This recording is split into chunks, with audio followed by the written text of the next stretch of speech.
Sedang bokek, kamu temukan pekerjaan ideal. Di LinkedIn, kamu unggah CV dan surat lamaran kurang jujur, lalu klik lamar. Hanya 5 jam, sekarang kamu tahu semuanya bohong. Ini Josh. Di episode The Infographics Show hari ini, kami ungkap alasan perusahaan memasang iklan lowongan palsu. Mari kita akui, pasar kerja memang sulit, tapi kamu pasti tidak menyangka perusahaan-perusahaan terkenal memasang iklan lowongan kerja sepanjang tahun. Padahal jelas-jelas posisi itu tidak ada. Faktanya, jutaan orang tertipu tiap tahun. Beberapa perusahaan memasang lowongan palsu karena takut kehilangan karyawan, dengan alasan ingin punya cadangan calon di masa depan. Survei menunjukkan 60% perusahaan pembuat lowongan palsu menyimpan resume untuk berjaga-jaga tanpa berniat merekrut siapapun. Mereka tak menyebutnya bohong, meski sebenarnya sedang membangun jalur kandidat. Tapi apa artinya bagi kamu? Thread Reddit tentang pekerjaan palsu menyebut Luminalta, perusahaan teknologi, sering memasang lowongan fiktif untuk pipeline. Situs web mereka menawarkan karier teknologi bergaji tinggi dan kebebasan sesuai keinginan kamu. Pengguna ini mengikuti penilaian online selama 6 jam untuk perusahaan itu, tapi akhirnya diabaikan manajer rekrutmen. Setelah dijanjikan panggilan, dia yakin pekerjaannya memang tidak pernah ada. Seringkali perusahaan sudah punya kandidat incaran saat ada lowongan, seperti Jack dari keuangan yang selalu bekerja baik. Namun, prosesnya tidak selalu sesederhana itu. Perusahaan besar ini mematuhi praktik baik. Jack telah 12 tahun bekerja di sana dan sangat hafal semua prosesnya.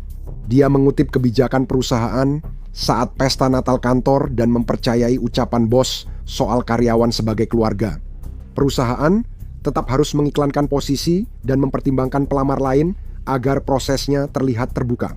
Meski hanya ingin merekrut Jack, mereka tetap harus memasang lowongan pekerjaan. Ratusan jam kolektif terbuang sia-sia bagi kandidat putus asa yang merasa cocok untuk posisi itu. Tanpa menyadari, mereka membuang waktu. Seperti yang dikatakan beberapa orang di internet, ini semua tentang menciptakan ilusi praktik perekrutan yang tidak diskriminatif. HRD harus melakukan apa yang secara etika benar, meskipun berbohong itu secara etika salah. Namun, tidak semua skema lowongan palsu sekadar menghilang atau membangun pipeline. Ada yang lebih licik, menargetkan pekerja lepas dengan cara tak terduga. Dan kenyataan di balik ilusi ini lebih kelam dari yang kamu bayangkan. Tapi kembali ke pencarian kerjamu, kamu terus mencari dan akhirnya kamu menemukan sebuah pekerjaan di platform freelance Upwork. Setelah 10 jam mencari kerja dengan upah sekitar setengah dari upah minimum. Untuk penutur asli bahasa Inggris tingkat ahli, kamu menemukan satu pekerjaan dengan bayaran tinggi, bahkan terlalu tinggi. Ternyata, kamu menghabiskan beberapa jam menulis surat lamaran yang sempurna, lalu datanglah tesnya. Mereka ingin kamu membuat sesuatu, sebuah presentasi sederhana, menggunakan panduan yang akan mereka berikan. Itu saja sudah memakan waktu seharian penuh, tapi entah bagaimana itulah yang mereka cari. Setelah kamu mendapatkan panggilan wawancara, semua kerja keras itu akhirnya terasa sepadan. Seorang perekrut ramah berbicara lebih dari 1 jam dan tampak terkesan mencatat hampir semua ucapanmu. Ide-idemu untuk perusahaan mudah diubah jadi pendapatan. Kamu pikir sudah menemukan tambang emas, tapi ceritanya belum selesai. Sisi gelap baru terlihat saat semuanya terlambat. Terkadang, perekrut tak sadar mereka bagian dari penipuan, hanya alat dalam sistem yang mengambil tenaga kerja gratis dan kamu yang menanggung biayanya. Kamu sudah mempertimbangkan pekerjaan itu dan ingin bergabung. Kamu mendapat wawancara kedua, ide dan strategi baru. Dia awalnya sangat tertarik padamu, tapi tiba-tiba menghilang dan tak lagi membalas pesan. Dalam istilah pekerjaan palsu, dia menghilang begitu saja. Beberapa minggu kemudian, kamu melihat 2 ide yang kamu ajukan di situs web perusahaan sudah dijalankan. Perekrut itu sama saja mencurinya dan kamu tidak percaya. Kamu ingin memakai ide-ide itu saat memulai usaha sendiri, tapi sekarang butuh gaji dan tes yang kamu kerjakan itu. Sekarang tes itu dipajang dengan bangga di situs web, kata demi kata. Dan ini hanyalah salah satu dari ribuan kisah serupa. Ini lebih umum dari yang kamu kira, bahkan disebut pencurian wawancara besar. Ide, strategi, solusi, dan hasil kerja sering dicuri. Perusahaan akan mengambilnya dari orang-orang, lalu mengabaikan mereka. menggunakan hasil kerja tanpa memberikan kredit atau kompensasi. Ini terjadi pada seorang arsitek yang membagikan kisahnya secara online. Dia diminta untuk mengerjakan sesuatu sebagai bagian dari proses wawancara yang panjang, dan hasil kerjanya itu kemudian muncul di situs web perusahaan. Mereka bahkan tidak memberinya kredit, tetapi mereka menggunakan desainnya persis seperti itu. Seorang penulis mengatakan kepada Observer bahwa dia mengajukan ide cerita brilian ke perusahaan pemasaran digital dan menjalani 8 wawancara dalam 8 minggu. Mereka hanya mengambil idenya, lalu bilang dia tak cocok untuk posisi itu dan akan menyimpan datanya. Semoga sukses mencari kerja, tapi semua idenya segera muncul di situs perusahaan itu. Pekerjaan yang ia incar selama 8 minggu masih dipasang. Tampaknya mereka hanya ingin ide gratis. Posisi itu jelas palsu. Ini adalah contoh sempurna bagaimana sistem memang sudah diatur untuk merugikanmu. Kamu merasa bodoh dan dimanfaatkan ketika itu terjadi padamu, dan rasanya makin menyakitkan saat kamu sedang kesulitan membayar tagihan. Di perusahaan besar, kamu bisa cek ulasan atau media sosial untuk melihat pelamar yang kecewa. Di dunia freelance, tidak ada jaminan seperti itu. Kamu mungkin berurusan dengan perusahaan yang beroperasi secara sembunyi-sembunyi. Perusahaan besar biasanya tidak melakukan tindakan bandit secara terang-terangan, tapi mereka punya cara lain untuk mengambil keuntungan sebanyak-banyaknya. Dan trik yang mereka gunakan semakin canggih setiap harinya. Saat mencari kerja, kamu menemukan banyak posisi yang kamu yakin mampu, bahkan ada yang ideal. Namun, beberapa tidak membalas lamaranmu sama sekali. Memang, untuk setiap lowongan kerja, biasanya ada banyak sekali pelamar, tapi rasanya ada yang tidak beres. Banyak perusahaan memasang lowongan hanya untuk terlihat seperti mereka sedang berkembang, seperti mereka sibuk. Mereka memasang 10 lowongan, tapi semuanya palsu dan mereka mengakuinya. 70% perusahaan mengakui metode ini efektif. Ini meningkatkan pendapatan karena pelanggan menganggap perusahaan sibuk dan memilih mereka. Mereka juga mengklaim ini meningkatkan semangat kerja. Ketika karyawan lain melihat semua iklan lowongan itu, mereka berpikir bahwa mereka bekerja di perusahaan yang sedang berada di puncak kejayaannya. Investor juga mungkin berpikir demikian, atau bank yang suatu hari bisa menawarkan pinjaman. Perusahaan-perusahaan memang tidak ingin terlihat seperti mereka tidak sedang merekrut. Itu terlihat buruk, dan beberapa dari mereka akan melakukan berbagai cara mengejutkan demi menjaga penampilan. Tapi bagaimana dengan membuang-buang waktu orang? Bagaimana dengan prinsip etika? Jujur, perusahaan tampak tidak peduli. Mereka punya kekuatan penuh dan menawarkan pilihan yang tak bisa ditolak karena memang tidak ada pilihan lain. Seringkali, lowongan kerja tetap terpasang online, meski posisi sudah terisi.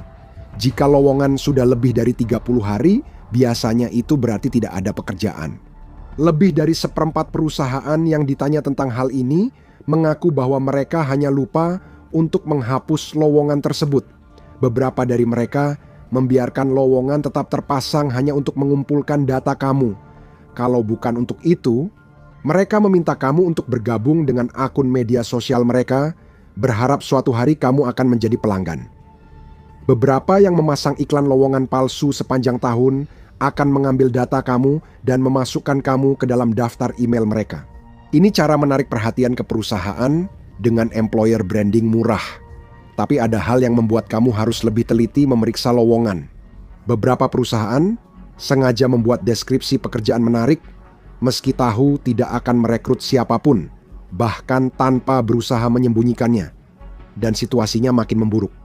Akhir 2025 lowongan kerja as terendah dalam 5 tahun, pasar kerja melambat.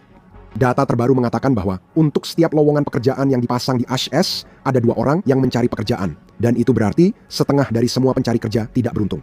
Ini memang membuat depresi, tapi yang lebih membuat depresi adalah penelitian yang mengatakan setidaknya 40% dari semua perusahaan yang disurvei pernah memasang lowongan palsu setidaknya sekali dalam setahun. Pelaku terburuk adalah industri konstruksi, 38% lowongannya palsu, diikuti seni dan bidang kreatif, 34%. Tempat ketiga adalah bidang hukum dengan 29%. Pengacara berbohong. Bisa percaya? Dari 61% orang Amerika yang pernah melamar kerja palsu, 26% tahu itu palsu tapi tetap melamar. 40% perusahaan yang memasang lowongan palsu setidaknya masih punya sopan santun untuk membalas. Tapi yang terburuk adalah perusahaan yang memasang lowongan palsu untuk menanamkan rasa tidak aman pada karyawannya. Mereka pikir dengan terus buka lowongan, karyawan akan kerja lebih keras. 77% perusahaan yang disurvei menyebut trik lowongan palsu meningkatkan produktivitas.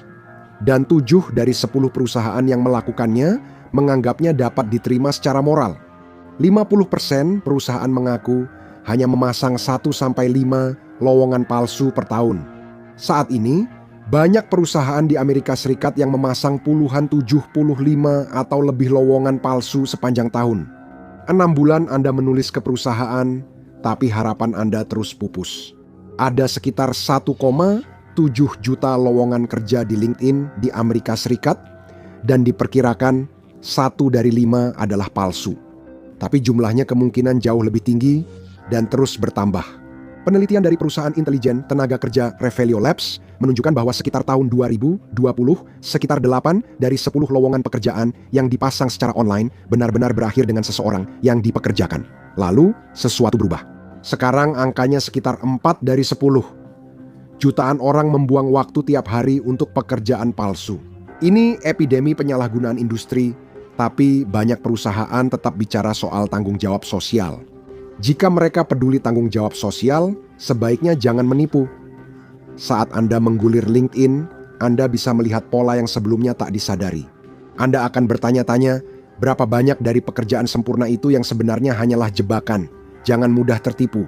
Sekarang, lihatlah cara-cara paling epik orang-orang keluar dari pekerjaan mereka, cerita lucu dan nyata, atau klik video ini sebagai gantinya.